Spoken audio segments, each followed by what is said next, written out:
So today the interviewer is being interviewed. Exactly. Pachishona toti chiri aputa rekene.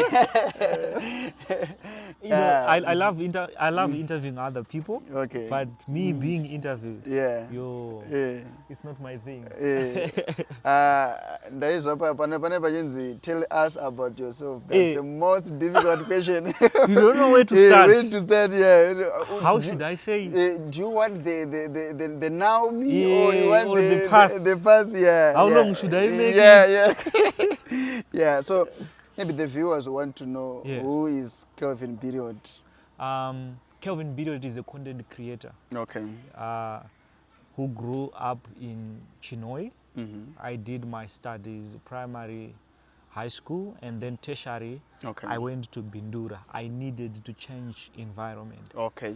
I was starting to recognize that it's necessary sometimes to change environment because the society that you grew up in, sometimes they judge you basing everything on the kind of behavior that you have been doing since we're young. But when one is growing up, especially when they reach puberty or 18, 20, I would say, the changes and the stuff. There are changes. But people don't usually see that change. Only you. So sometimes when you try to show potential, they look down upon you. So it's necessary sometimes to change environments and go to another place. That's what I did. I went to university in Bindura instead of Chinoy. Okay. Yeah. What were you studying in Bindura? Social work. Okay, social work. But I did not finish. Okay. Yeah. Because of what what, mischief or whatever. You were doing drugs or whatever. What happened? Never. Okay. You know, that's another thing. Like I was not mischievous. Okay. And I even tried to drink alcohol. Okay. When I was in Form 4, Form 5, Form 6, I tried to drink alcohol, but it was not my thing. It's not your thing, even if I look at your face now. It's like you're drunk already, so I'm trying to imagine you drunk you. Exactly. See? So I think God said, nah, my son, even no matter how hard you try this, this is not your thing. Yeah. So as young people, because of friends, because of influence, you try things. So I tried. Experiment. Like, 2-3 times to drink alcohol. But the inner me told myself, like, yo, this is not your thing. You can't. And the reason why I deferred from university, it was not of me being mischievous or anything. It was because at home, my parents could not afford to continue paying for my school fees. That's it. Financial problems at home. So I had to defer. I can relate to that. But now I'm sort of like making enough where I can send myself back to school. Okay. But I don't want to go back now. Like I don't think I found a degree that can go in line with my dreams. Social work, I loved it back then. But now, I don't think like now it's my thing. Yeah. So probably maybe it brings us to a notion that we have to educate our youngsters about career guidance. Thank you. I mean, it's very, very important, especially for those from Form 5, Form 6. Yeah. Because at the end of the day, if you have to look at young people, they're going to university because others are going to university. They do those degrees and then they finish the degree and then they just sit at home and why did I do for work? Yeah. Why did I do this? You do a degree for 4 years that you will never use in your entire life. That's the problem. Life is changing, the economy is changing, everything is changing now. Yeah. If you want to do a degree, a marketing degree now, the social media is taking all the marketing, Exactly. So I think even the education system has to evolve. They need to start teaching people degrees where even if they finish school, you can be relevant in society. You can be relevant even if you are not employed. You can implement what you learn, and then start creating an opportunity for yourself and for others who are around you.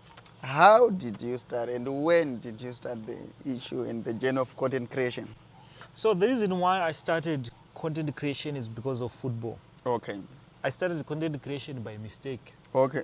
I did not know that I was creating. It was an accident. Yeah. Okay. I okay. did not know that I was creating content. I thought I was just posting videos on social media so that people can relate with can you, relate can see you as a football player. as a football player. You see? So I started the content creation because of football. Okay. I was trying to create my own opportunity so that other people out there can recognize my talent. But one thing led to another, and I started to develop interest in creating actual content. Okay. I was seeing other people like Kundaichi Tima doing social commentary, but even him was also running away from social commentary, trying to create something that is original. Okay. So we all start from social commentary and then we go to another type of content. Okay. You see? Maybe before you go, Yeah. I would like to know why not football? Why not football content? Football content. Because you were passionate about football, you were talented, you played in Division 2 and did a lot of Yeah, stuff there. exactly. Why not football content? Why farmers? Why coming up with? Yeah. No, the reason why I never continued to create football content is because no matter how I posted, I was not being recognized. Oh, there was no reaction, there were no comments. There was no good reaction. But whenever you posted something that has got to do with celebrity here, okay, people were like, oh. So I was like, oh. So that's when I focused on that. Okay. Yeah. Okay. So, and then comes farming content, because I did social commentary for some time, like for a long time. Okay. But then I had to shift because social commentary is bubblegum content. Okay.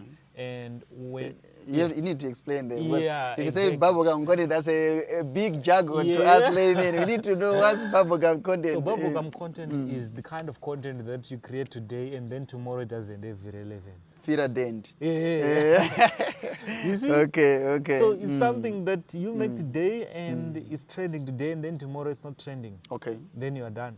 So social commentary requires too much of your attention. Traffic, yeah. Yeah. Unlike green content where you interview someone. So green content doesn't lose value. So that is why I decided to create green content, because I can create videos today, post, and then spend like even a week without posting. And then I'll be getting revenue. Or even 10 years later, your content you post today, you still have the same relevance. Yes. You see? Which is much good. Yeah. So everything we do in life, you must see it being done by someone, or you see it done somewhere. Exactly. So who inspired you, or what inspired you for you to become a content creator? I think one of the people that inspired me is Kundaichi Tima. Okay.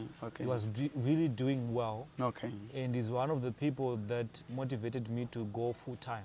What's your goal in doing this? Probably maybe even a narrative that we are trying to bring out, because I see you going to Malawi, going to Zambia, a lot of African countries. What narrative are you trying to pull out of this? That social media can be used for greater good. Okay. Because at the end of the day, if you look at social media, a lot is happening there, and a lot of people don't think that you can learn a lot from social media. You see? Or you can earn from social media. Exactly. People are making good money, bro, from social media. Yeah. But a lot of people don't think that they can make money like that. So probably we have to tell the viewers that your phone is your money. For me, my phone, it's my money, bro. Like, that's my asset. That's what I use to make money. So people don't know. Exactly. You can make money from YouTube, from Facebook. Okay. You see? All right. So you are telling an African story that in Africa we can as well earn from social media, not just use social media to like pictures of naked people and do a lot of mischievous stuff. We can use social media for the good. That's what we want. That's what we want, bro. Okay. Why Africa in particular? Like I mentioned, I see you traveling a lot around the SADC region. What are you trying to tell out there? I'll be stupid if I leave Africa and go to America and start making videos there. Okay.